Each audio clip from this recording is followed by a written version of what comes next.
This is the one sport that is impacted by the weather the most. And yesterday was no different as we started off the Masters tournament. Now, we want to bring in our golf course and analyze the science behind the weather of making it to the green. Now, perhaps the most obvious weather condition that can alter a ball's flight is the wind.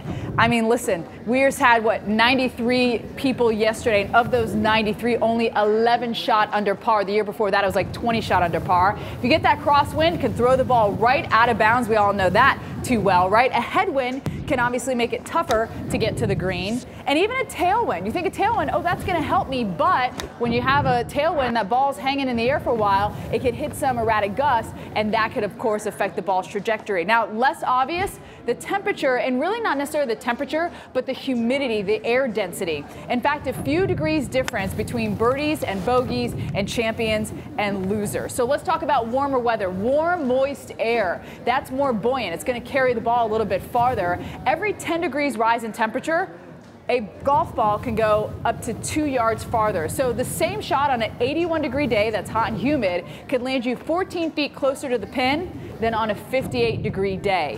Now, it comes down to the density. That cold air is much more dense, and it creates a drag or resistance on the golf ball. And the temperatures have impacted the Masters. Let's look at the numbers. We're going to go back in time here and show you. Going back to 2007, a 48-degree average temperature, the winning score, 1 over par. Look at the average, 12 over par. Then we have a hot year, 2011, 70-degree average temperature, 14 under par, and our average score was about 2.7 under par. So what's the weather looking like? Well, yesterday it was crazy windy, right? And here's a look, more winds today, but much improving conditions there for our Saturday and also onto our Sunday. And that ball will be a little bit faster as it's drier and hotter.